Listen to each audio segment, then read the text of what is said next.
In case you missed it, Buc-ee's right ahead, Amarillo, Texas. Good morning, Amarillo. We're on the way to Buc-ee's. Buc-ee's, exit now, mother friend.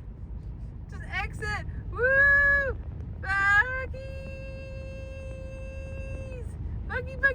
Buc-ee's.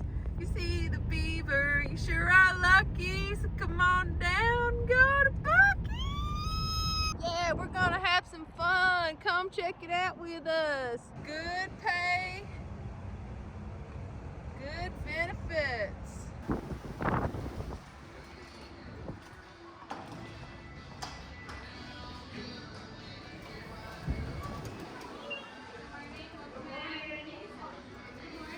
Morning.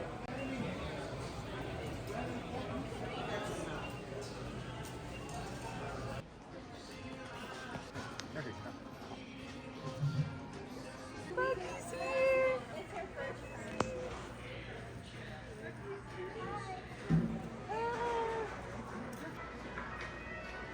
Hello, Amarillo, Texas. We are going to the Big Texan Steak Ranch. Gun handle doors.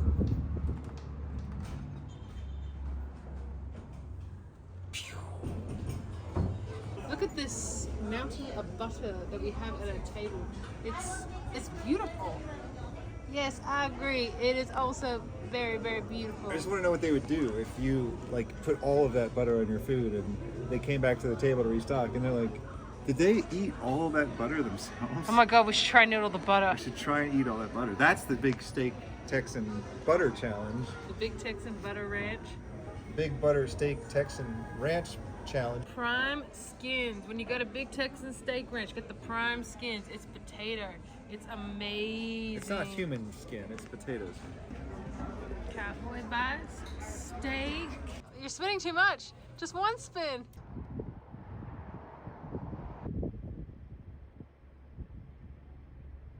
Dinner's here, sides here, drinks here.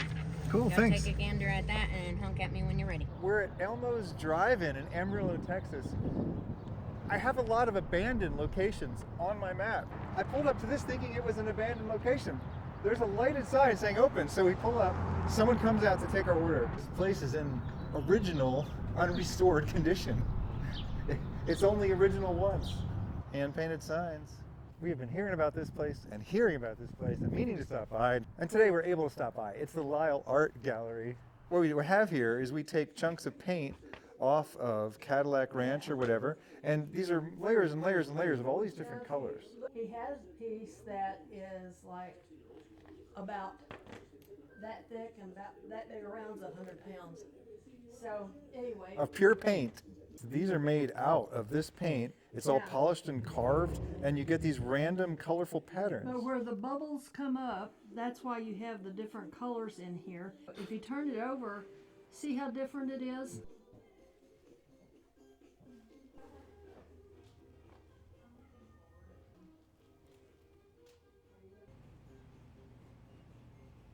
The Golden Light Cafe, it's been around longer than Elmo's. Amarillo, Texas. Look, it's an old gas station. Texas Ivy Antiques. Oh my gosh, Buc-ee's! Hockey best fudge. Yeah, we're going back to Buc-ee's. We're going back to Buc-ee's. We're staying in Amarillo forever. We're not going back to Buc-ee's. Go to Buc-ee's! Second Amendment Cowboy at the Cadillac Ranch gift shop.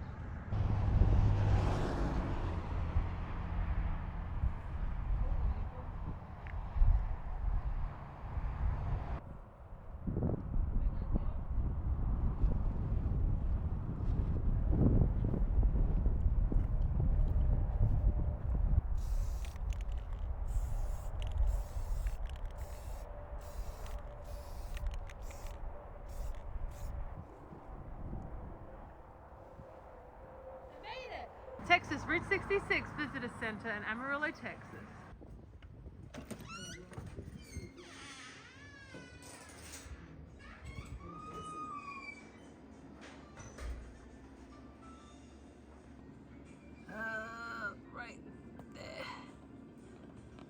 This was in our hotel last night, getting a free pocket knife at the knife guys. So we're gonna go in and check this place out. So to clarify, Mad Skelly is not patronizing a business on Route 66. She is actually costing them money and hurting the business. Nuh-uh, I might buy something. Together, we even have like Got throwing stars. There you go. Not legal in Australia. Apparently it rains dirt in Texas. We're at the Slugbug Ranch. It's a take on the Cadillac Ranch. Yeah! They understood the assignment.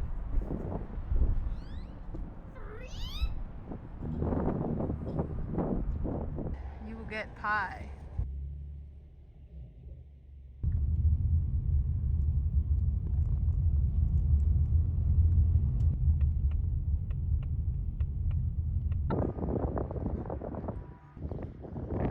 At the midpoint. It's the Midpoint Cafe in Adrian, Texas. It's halfway down Route 66.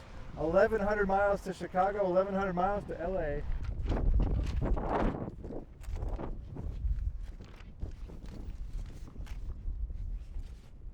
I'm helping. And Dreammaker Station.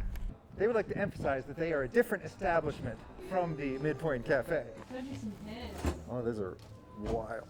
Those would go with my cult leader hoodie that I got in New Mexico. I actually kind of like these. Like, these look quite comfy. I should get the hoodie out, put it on, and then buy these and put these on. I'll be back. What are you doing? Underpants are pants too. I'm not breaking any laws here. Oh, there's a changing room? Well, what fun would that be? Yeah, that's what I thought. I'm like, of course he's gonna. That's what underwear was invented for, you know? It's like so you have clothes on even when you don't have clothes on. You look like you're about to spread some love.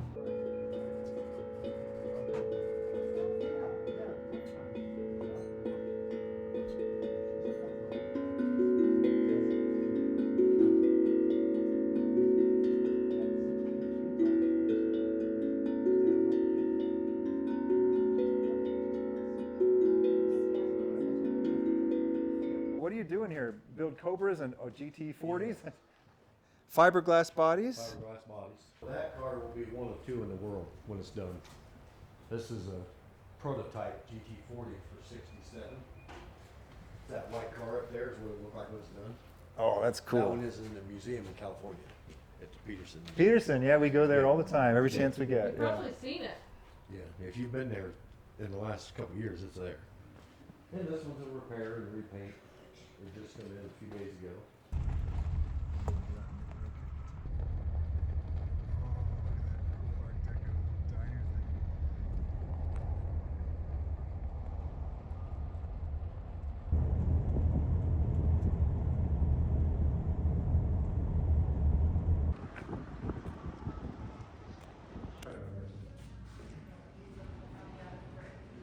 Oh my goodness.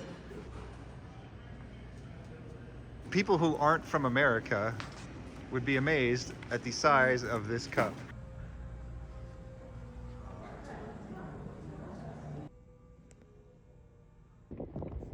We're in San John, New Mexico.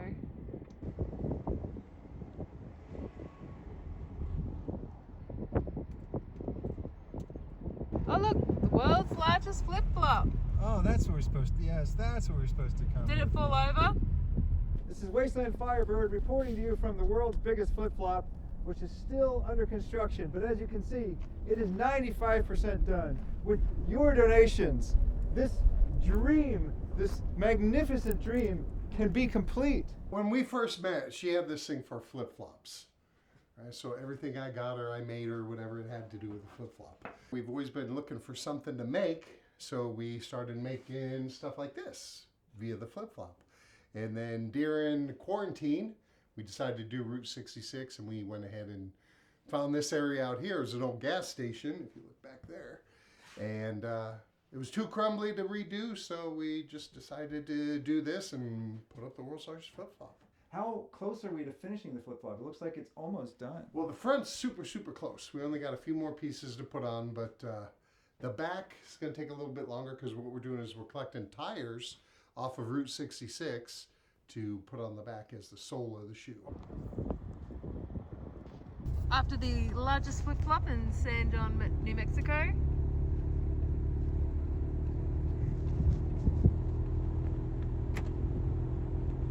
Here's the Muir, but I think the Muir is closed. San John Muir.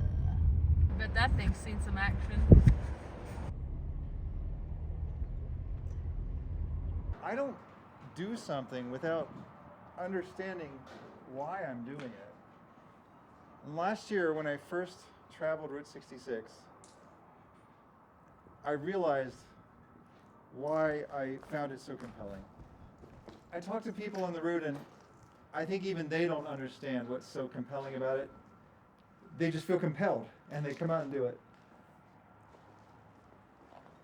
But last year I realized I had lost my patriotism for America. I had lost my belief in the American dream, and I feel like pretty much all my friends had felt the same way too. And when I drove Route 66, I got it back. Like, I realized what America was supposed to be.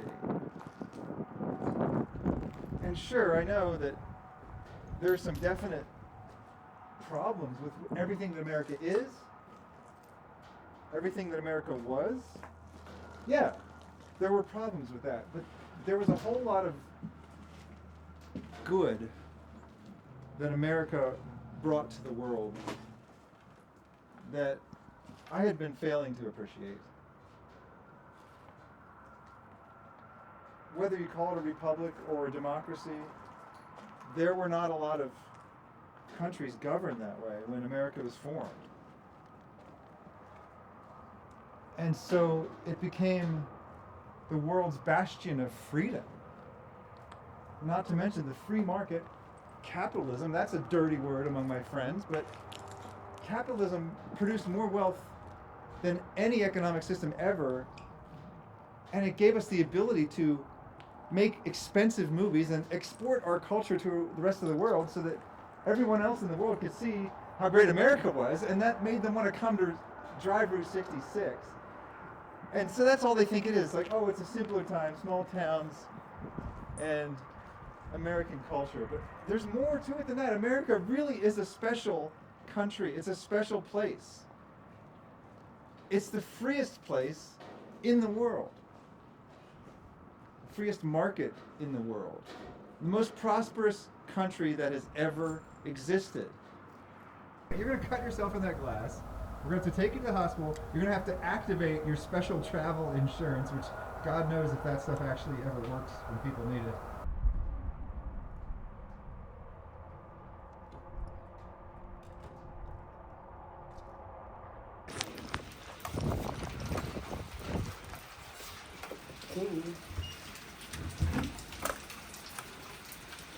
Oh, no, no luck. It's one of these. No.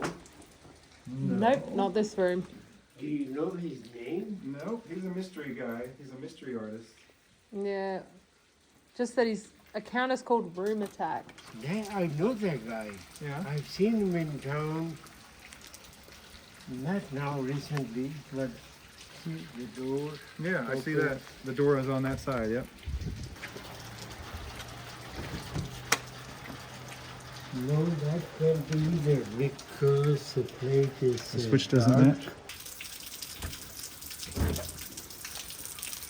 No, it can't go in. Oh, Well, that could be.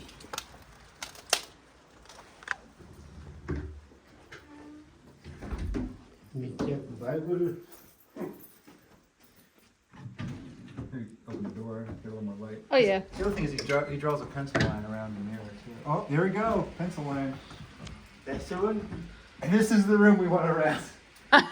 Well, you're not gonna do anything with it. You're gonna leave everything like Oh it is. no, right? we're not. We just want to take a picture of it, and we want to stay here tonight. Wow, I didn't even know. We are in Tucumcari for tonight. We're going to Blake's Lotta Burger, but let's check this out. We can definitely see your car at night now. I like it. Fish is back. We're told to try the chili cheeseburger. That is what this is. The fish sandwich as well. And onion rings. Look at the beautiful packaging. It has the New Mexico flag on it. How is this possible? It's beautiful. It says, "Do not eat meat." This is like some sort of miracle. This is like seeing Jesus in an onion ring. This belongs in a museum. Exactly. It belongs in a museum. La Cita, Mexican food.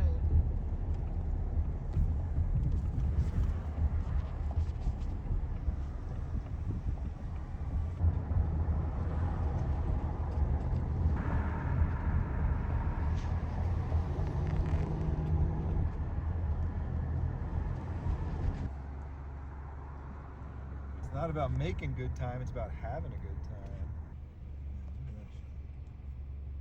Create value for people who pay you. That's work. Create value for people who don't pay you. That's kindness. Create value for people you like. That's friendship. Create value for people you don't like. That's self-preservation. But most of all, create value for yourself. That's happiness.